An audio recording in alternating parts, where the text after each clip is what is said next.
মা বোনদের কাছে আজকে আমার প্রথম অনুরোধ, মায়েরা বোনেরা যে কয়জন আসছেন, দয়া করে মেহেরবানি করে আপনাদের স্বর্ণ আছে আপনাদের কাছে, আপনাদের গায়ের যে গহনা, কানের দুল, এরপরে নাক ফুল, এরপরে হাতের বালা, এরপরে গলার মধ্যে নেকলেস, স্বর্ণের চেইন, পায়ের মধ্যে নূপুর আছে, এরকম আপনাদের কাছে যে স্বর্ণ, এই স্বর্ণ এগুলো যাদের 1 বছর ধরে জমা আছে, মানে আপনার কাছে আছে, সাথে আপনাদের অনেকের কাছে জমা টাকা আছে, মনে করেন কিছু টাকা এবং স্বর্ণ, কিছু স্বর্ণ কিছু রৌপ্য, এইটা যদি কারো কাছে 1 বছর পরিমাণ থাকে, দুইটা সমান তালে, তাহলে 52.5 বড়ি রূপার যেই দাম, এই রূপার সমপরিমাণ দাম যদি স্বর্ণ এবং জমা টাকা, স্বর্ণ এবং রৌপ্য এই দুইটা মিলাইয়া যদি দাম হয় 52.5 বড়ি রূপার দাম সমপরিমাণ, তাহলেই ওই মহিলার উপরে যাকাত ফরজ, যাকাত ফরজ।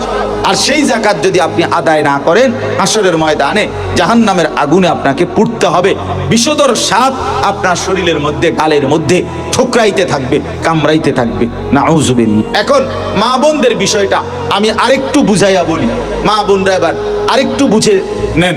যেমন মনে করেন কোনো মহিলার কাছে আপনার 1 বড়ি স্বর্ণ আছে, এটা আজকে 1 বছর ধরে ওনার কাছে আছে। আচ্ছা, গত বছর মনে করেন রমজান মাস থেকে এই বছরের রমজান পর্যন্ত সাথে ওনার কাছে আরো 10,000 টাকা আছে, অর্থাৎ গত বছর এই টাকাটা ছিল ওনার কাছে 10,000 টাকা। কোথায় ছিল?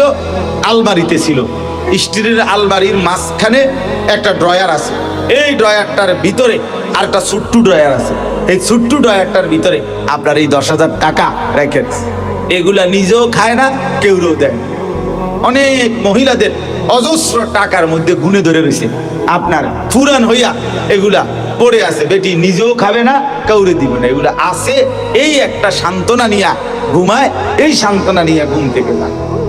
এইটা একটা তাদের কাছে সান্ত্বনা, আর কি, যে কিছু টাকা কি আছে, জমা আছে।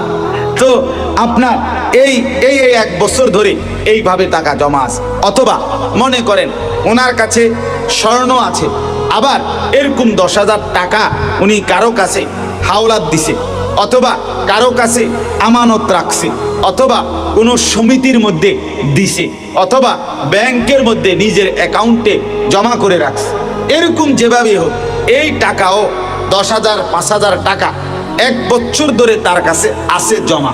আবার আছে কি, স্বর্ণ আছে, 1 বড়ি 1.5 বড়ি 2 বড়ি এরকম স্বর্ণ আছে। তাহলে এই দুইটা জিনিস, স্বর্ণ এবং এই টাকাটা যেটা 1 বছর ধরে তার কাছে জমা ছিল, এই দুইটা এখন মিলাইতে হবে, মিলাইয়া হিসাব বাইর করতে হবে।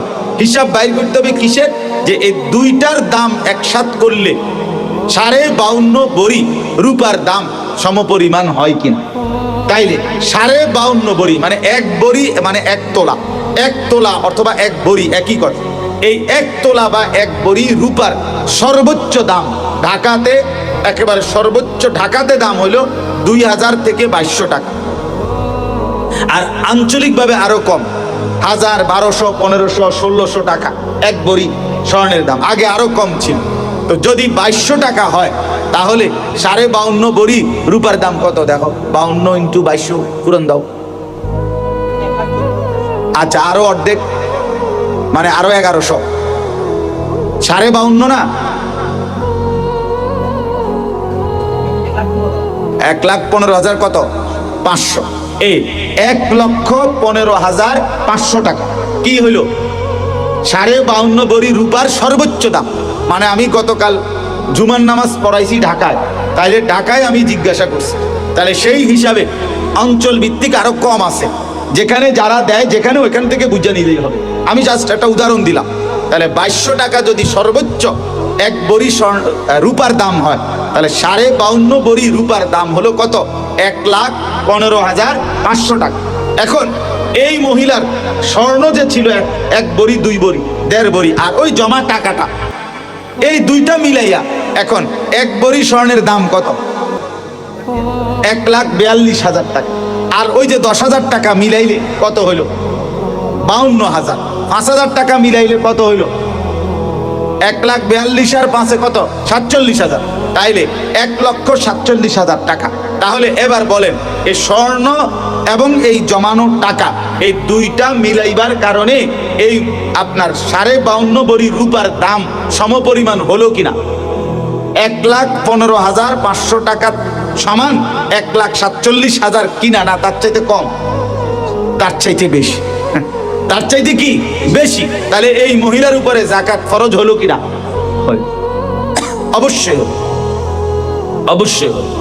আচ্ছা, আরেকটা হিসাব, কোন মহিলার কাছে টাকা নাই, 1 বছর ধরে জমানো কোনো টাকা ছিল না, আছে কখনো 100 টাকা, 200 টাকা, 500 টাকা, 1000 টাকা, কেউ কখনো দেয়, স্বামীয়ে দিছে, ফুতে দিছে, বাফে দিছে, হ্যাঁ, এটা আবার খরচও করে নিয়েছে 2 দিনের মাথায়, 10 দিনের মাথায়, 15 দিনের মাথায়, 1 মাসের মাথায়, এগুলো হবে না। মানে জমা ছিল 1 বছর টাকা না, একটা টাকা 5,000 হোক 10,000 হোক, ওই টাকাটা 1 বছর কি ছিল? জমা ছিল, এরকম টাকা আর স্বর্ণ দুইটা মিলাইতে হবে। আচ্ছা, কোন মহিলার কাছে মনে করেন, অনেকে আপনার মনে করতে পারে যে এগুলো এত ফেসাইল্লা কথা, হুজুর এটি বুঝছি না। আপনি ইচ্ছা করে বুঝছেন না, মনে রাখবেন, এটা আসলে আপনি খাচ্ছতের কারণে বুঝছেন না, মানে আপনার সিদ্ধান্ত দিতেন না, এই জন্য আপনি বুঝতেছেন না আর কি। আপনি যদি চোখ মানে ঘুম আপনার ভাঙছে, আমি ডাকতেছি আপনার উঠেন, আপনার সজাগ, কিন্তু এরপরও চোখ মেলেন না, তো আপনার কেমন উঠেব? এই লোকের তো উঠানো যাবে না। তাহলে বুঝে সবাই, কিন্তু বুঝতে চায় না, ইচ্ছা করে বুঝতে চায় না। বুঝলে তো দিতে হবে, না না বুঝলেও আপনার দিতে হবে, কারণ আপনি তো আমার কাছে হিসাব না, আখেরাতে হিসাব। আচ্ছা চলেন, তো স্বর্ণ আছে মনে করেন 1 ভরি বা 2 ভরি স্বর্ণ আছে এই মহিলার কাছে, আর রূপা আছে কিছু, রূপার বানানো, যেমন মহিলাদের জওয়ান মহিলাদের কাছে রূপার বানানো নূপুর আছে, নূপুর, পায়ের নূপুর মহিলারা রূপা দিয়া বানায়। তাইলে এরকম হাতের চুড়ি 1 জোড়া আছে স্বর্ণের, 1 জোড়া আছে রূপা দিয়া বানানো, 1 জোড়া আছে সিটি গোল্ডের, এগুলো তো বাদ, এটি সদবদল, এগুলা কোনো ইয়া না, স্বর্ণ বা রৌপ্য না।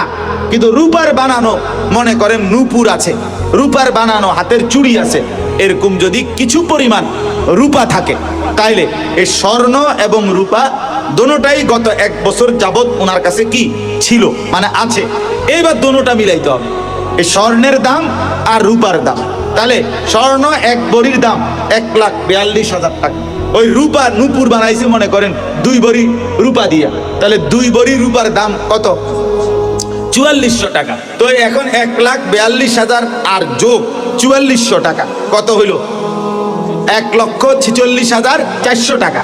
তাইলে এখন বলেন, এই দুইটা এখন একসাথ মিলানোর কারণে 52.5 ভরি রূপার দাম 1,15,500 টাকা, তার চাইতে বেশি না কম?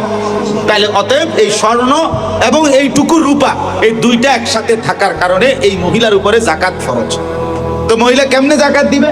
এই স্বর্ণ যেদূর আছে এদূরের দাম এবং রূপার দাম দুইটা মিলাইয়া যত টাকা হয়, অত টাকার লাখে 2,500 টাকা, শতে 2.5 টাকা। এখন যদি দুইটা মিলাইয়া টাকা হয় 1.5 লাখ টাকা, তো 1 লাখ টাকায় দিবে 2,500 টাকা, আর 50,000 টাকার মধ্যে দিবে 1250 টাকা। তাইলে 2,500 আর কত? 1250, এই মিলাইয়া যত